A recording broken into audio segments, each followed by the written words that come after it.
Assalamualaikum warahmatullahi wabarakatuh. Alhamdulillahil azizir rahmah alladzi yusahhilana ila tariqil ibadah. Allahumma salli ala sayyidina Muhammad ibn Abdillah wa ala alihi wa ashabihi wa man tabi'ahu wa mawalah, amma ba'dah. Alhamdulillah, bersyukur kepada Allah karena kita masih diberikan kesempatan dan kesehatan oleh Allah untuk bisa melaksanakan perintah Allah dengan cara baginda Rasulullah sallallahu alaihi wasallam, dan masih bisa duduk di majelis ilmu kajian rutin kita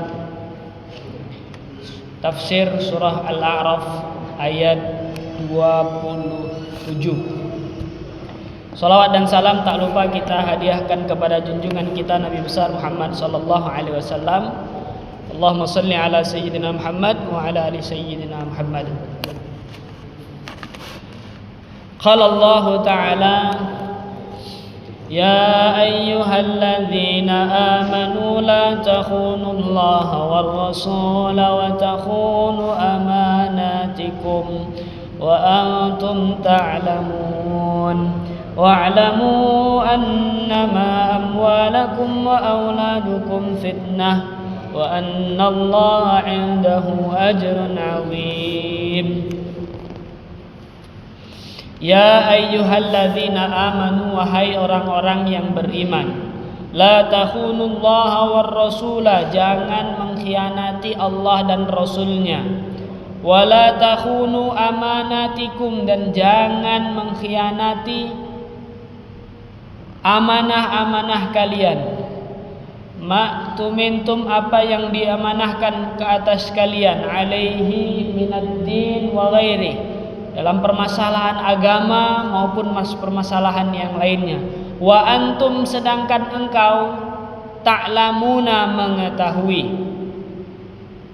Wa'lamu, ketahuilah, annama amwalukum, sesungguhnya hanya saja harta kalian, wa auladukum, anak-anak kalian, fitnatun, itu fitnah, lakum, bagi kalian, sadatun an umuril akhirah, bisa penyebab penghalang dari perkara-perkara akhirat.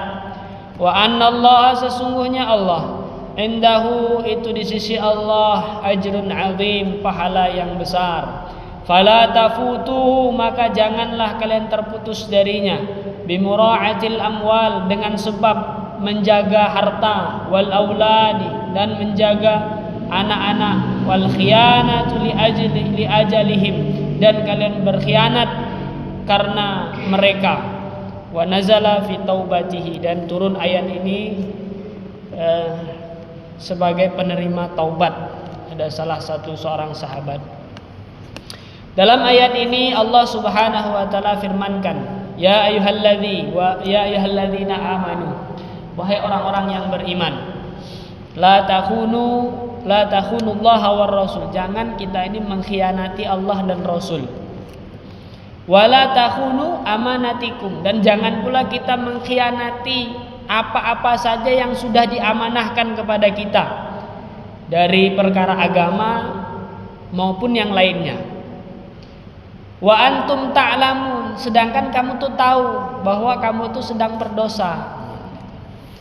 Kamu tuh tahu kamu tuh sedang berkhianat. Ayat ini turun kepada, ada asbabun nuzulnya adalah ayat ini turun kepada sahabat, Allahumma shalli ala Muhammad, Abu Lubabah kalau nggak salah. Nah, pada saat itu Rasulullah Sallallahu Alaihi Wasallam sedang mengepung Bani Quraidah. Nah, mengepung Bani Quraidah. Pada saat itu Nabi Sallallahu Alaihi Wasallam bermusyawarah, diputuslah oleh ada usulan dari sahabat Sa'ad yang pada saat itu ingin mengepung Bani Quraidah. Nah, sahabat Abu Lubabah ini ternyata entah mempertimbangkan itu sehingga memberitahu kepada Bani Quraidah.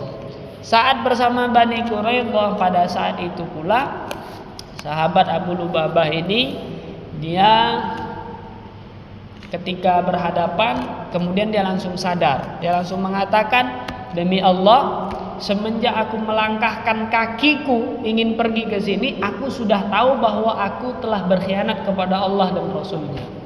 Kemudian dia pulang, kemudian dia bertaubat. Kenapa alasannya dia ini seperti itu? Karena harta dan anaknya itu dalam pengawasan Bani Quraidah. Makanya ayat ini setelahnya Allah katakan, wa'lamu annama amwalukum. Nanti setelahnya Allah perintahkan jangan kita tuh mengkhianati Allah dan Rasulnya. Mengkhianati Allah itu apa? Wala takhunu amanatikum. Maksudnya amanah-amanah yang sudah Allah berikan kepada kita dalam perkara agama. Jadi ketika Allah Subhanahu wa taala tawarkan agama ini, kerja ini agama, pengamalan ini agama, amanah.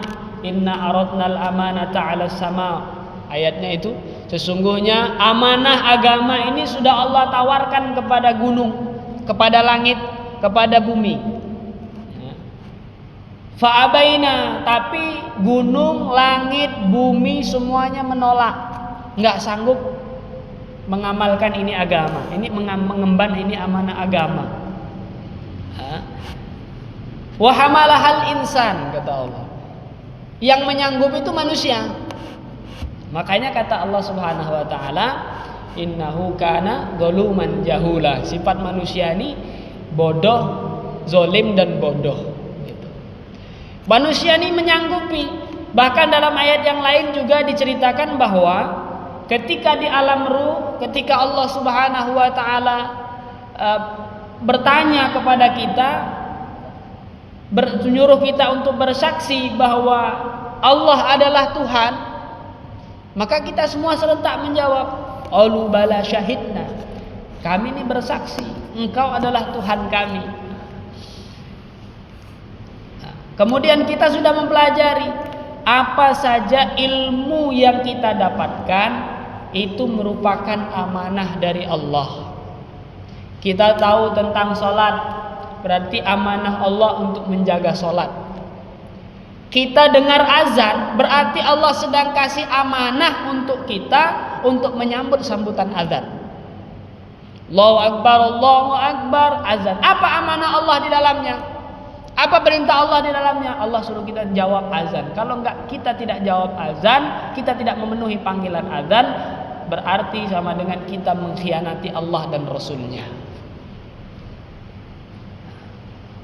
Wa antum ta'lamun. Yang lebih parahnya lagi, kita khianat dengan Allah, khianat dengan Rasul, khianat dengan amanah-amanah agama. Kita tahu bahwa itu dosa, tahu bahwa itu dosa, tahu bahwa ini salah, tahu bahwa Allah itu maha melihat, tapi kita sok-sok lupa. Ulama katakan ketika kita dalam ujian dan cobaan, kita berdoa sama Allah, nangis-nangis, seyakin-yakinnya, yakin, betul-betul yakin bahwa Allah melihat, bahwa Allah mendengar doa kita. Ya Allah, Engkau tahu apa yang aku lakukan sekarang ini, apa keadaanku, Engkau yang mengetahui ya Allah. Doa seakan-akan Allah itu lihat, Allah itu dengar. Tapi ketika maksiat, dia lupa bahwa Allah maha melihat dan Allah maha mendengar. Itulah kita itu mengkhianati Allah dan Rasulnya. Nah, kemudian sahabat itu bertaubat kepada Allah, pulang dia mengasingkan diri, kalau nggak salah seperti tidak apalah, ada satu perkara lah yang dia lakukan, seperti mau kayak gantung diri tapi tidak tergantung gitu, mengasingkan diri sampai Allah terima taubatnya. Turunlah ayat ini tadi, wa'lamu annama amwalakum wa auladukum fitnah. Turun ayat itu disampaikan, ayolah kamu sini kembali. Dia tidak mau, katanya dia maunya Rasulullah langsung yang menyampaikan bahwa tobatnya diterima oleh Allah Subhanahu wa taala.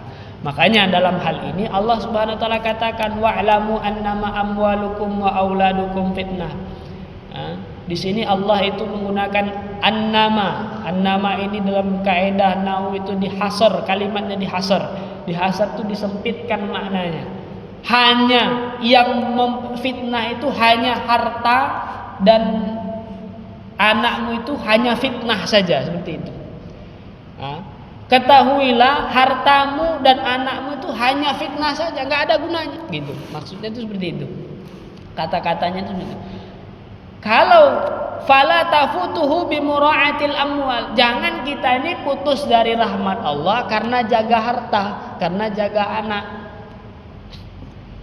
Karena harta kita jauh dari Allah, karena anak kita jauh dari Allah. Sesungguhnya yang memiliki pahala yang besar itu Allah Subhanahu wa taala.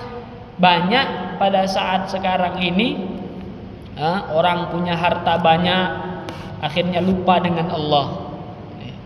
Kemudian dia punya anak banyak, akhirnya dia lupa dengan Allah. Anaknya sukses, ada yang menjaga, akhirnya lupa dengan Allah Subhanahu wa taala.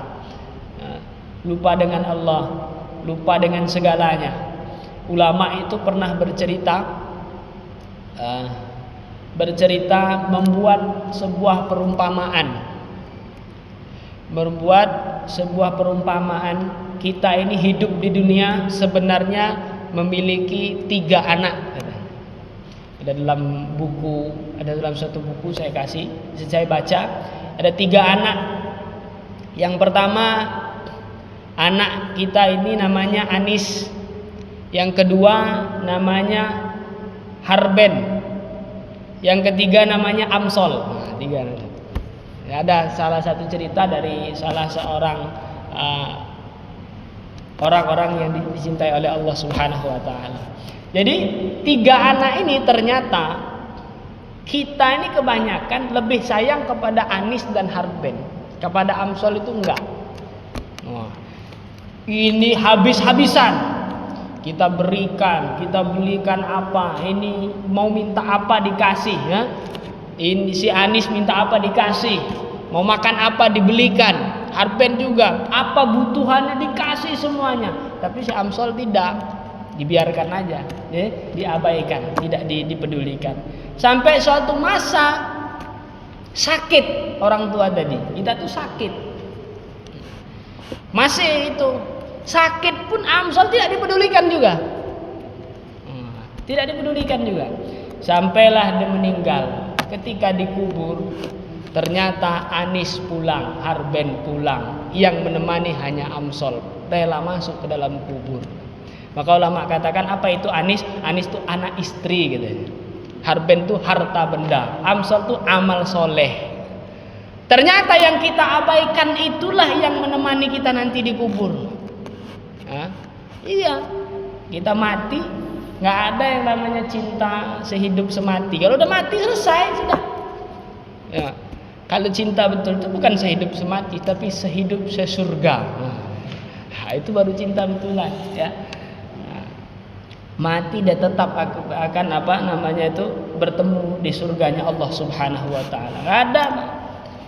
Tanyalah tuh sama istri kita. Kalau mati ya sudah, ya. Saat ini aja, hari ini aja dia nangis. 2 hari, 3 hari, 4 hari lupa.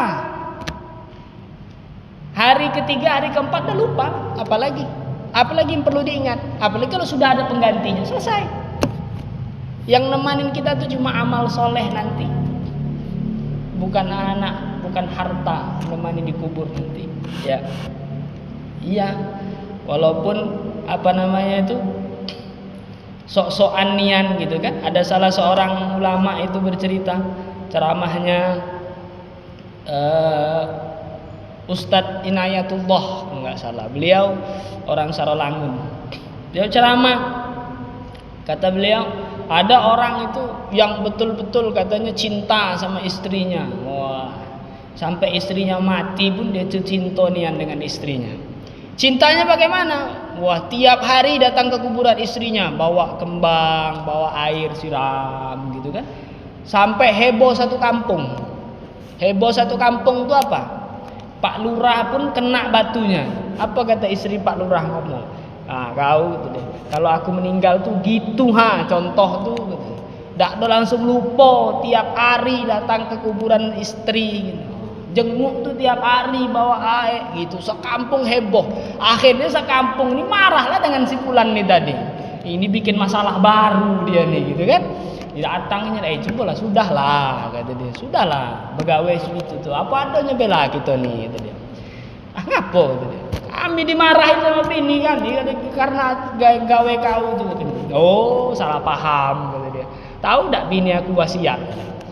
Bang, kalau aku mati jangan nikah lagi sebelum tumbuh rumput di kuburan aku. Itu tujuan aku nyiram supaya cepat tumbuh rumput. Kata dia, la ilaha illallah. Ternyata sama baik. Tidak ada bedanya, Pak. Kita tuh gitu. Ya.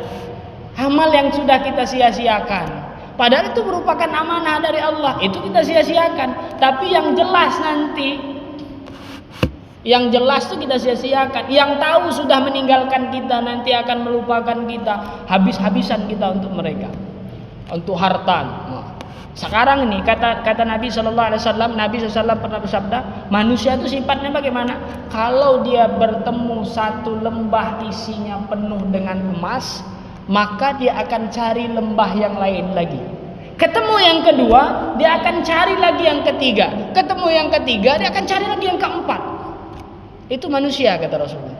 Sampai kapan? Sampai mulutnya penuh. Alhaakumut takatsur. Celakalah orang yang bermegah-megahan, yang suka megah-megahan, cari ini cari itu, gitu kan? Demi tujuannya bukan untuk agama, untuk dunia, untuk memperindah diri. Hatta zurtumul makabir. Kapan mereka akan puas? Kalau mulutnya sudah penuh dengan tanah. Kalau sudah masuk kubur baru sadar. Rabbana absarna wa sami'na farji'na na'mal salihan inna muqinun. Ya Allah, kami tahu ya Allah, lah nengok ya Allah, bahwa sudah tidak bisa lagi. Sudah tidak bisa lagi. Maka fala tafutuhu bi mura'atil amwal wal auladi wal khiyanat bi ajli. Jangan kita itu gara-gara menjaga harta, gara-gara menjaga anak, gara-gara khianat, menjadi sebab kita itu berkhianat dengan Allah Subhanahu wa taala. Amal tinggal. Ini jelas amal akan menemani kita dalam kubur. Ini jelas nanti amal kita inilah yang akan menemani kita sampai ke mahsyar, sampai ke surganya Allah Subhanahu wa taala. Ada salah seorang kakek-kakek, dia cuma punya satu kapak. Punya satu kapak kayu. Satu aja punya. Ada sayembara dari raja. Siapa yang berani ketika aku meninggal, dia menemaniku selama dikubur selama 40 hari, maka separuh daripada harta kerajaan ambil untuk dia. Dia ikut, akhirnya tanda tangan di atas materai. Tanda tangan di atas materai, datanglah ketika raja itu mati. Wah, dia ini yang siap tadi, berangkatlah. Masuk dalam kuburan, dikasih lubang selang napas. Setelah 40 hari kuburan digali, keluarlah kakek-kakek tadi. Keluarlah orang tadi yang siap tadi. Setelah keluar, orang itu bersorak, selamat, selamat, selamat katanya. Kamu sudah mendapatkan separuh daripada harta kerajaan. Dia bilang, "Enggak, aku enggak mau." Aku enggak mau. Loh, kenapa? Ini aku punya kapak 40 hari kemarin belum selesai malaikat tanyanya, apalagi harta yang sebanyak itu. Aku enggak mau katanya. Satu kapak saja dia bilang 40 hari 40 malam aku ngawanin itu dalam kubur, ditanya sama malaikat, enggak selesai-selesai pertanyaannya. Merembet kemana-mana. Makanya ulama katakan harta yang halal akan dihisab sama Allah, harta yang haram akan diazab sama Allah Subhanahu wa taala. Yang halal aja dihisab. Makanya Umar mengatakan, hasibu, hisablah qabla an tuhasabu, sebelum kamu dihisab nanti sama Allah. Sedikit mekapak tok, bagaimana kita punya baju? Makanya ulama itu katakan baju kita ini 40 hari tidak kita pakai, maka bajunya akan nuntut kepada kita dan akan mendoakan keburukan. Maka punya baju secukupnya. Nah, baju seperti itu. Nah, kalau nggak kepakai ya sudah, berikan kepada orang. Nabi itu gitu. Nabi SAW pakai barang bagus. Banyak yang dicoba Pak. Pakai barang bagus seperti ini misalnya. Ya Rasulullah, indah sekali misalnya indah sekali salmu sama Rasulullah, dikasihkan ini untuk kamu. Nah, cuma jangan bilang ke saya tidak bakal saya kasih. Itu Rasulullah SAW itu seperti itu, saking hebatnya beliau. Nah, harta sedikit yang membuat kagum seseorang diberikan. Sahabat sholat, dia punya kebun yang indah, kebun yang sangat dia sukai. Ketika dia sholat, Allahu Akbar gitu kan, dia lihat burung berterbangan. Nah, gara-gara itu, dia lihat keindahan kebunnya itu. Gara-gara itu dia tidak khusyuk sholatnya. Akhirnya apa? Setelah sholat dia temui ya Rasulullah, itu kebun, gara-gara kebun itu aku sholat nggak khusyuk. Kebun itu adalah kebun yang paling sangat aku sukai ya Rasulullah. Aku infakkan di jalan Allah Subhanahu wa taala. Turunlah ayat, lan tanalul birra hatta tunfiqu mimma tuhibbun. Tidak akan mencapai derajat kebaikan seseorang itu sehingga dia menginfakkan apa saja yang ia sukai, yang paling ia sukai. Itu sahabat radhiyallahu taala. Kita enggak. Nah, ada salah satu koleksi barang kita. Nah, kita tahu ini barang menyebabkan kita lupa belajar, lupa dengan Allah, lupa sholat, lalai, masih juga disimpan-simpan, masih juga ditahan-tahan. Orang seperti ini dia tahu, wa antum ta'lamun, kamu tahu. Nah, orang seperti ini nanti akan diadab oleh Allah Subhanahu wa taala. Ini bahaya. Orang seperti ini nanti susah tobatnya. Nah, maka kalau kita tahu ini menyebabkan kita ini tidak baik untuk agama, tidak baik untuk agama kita, tidak baik untuk sholat kita, ini tidak baik untuk kehidupan kita, ya sudah, sedekahkan saja. Berikan kepada orang, jangan ditahan-tahan. Semoga Allah Subhanahu wa taala menjaga kita dari sifat-sifat berkhianat tersebut. Amin Allahumma amin. Mungkin sekian, semoga bermanfaat. Semoga Allah berikan kekuatan kepada kita untuk bisa amal dan sampaikan. Subhanallah wa bihamdihi, subhanakallahumma wa bihamdika, asyhadu an la ilaha illa anta, astaghfiruka wa atubu ilaik. Assalamualaikum warahmatullahi wabarakatuh.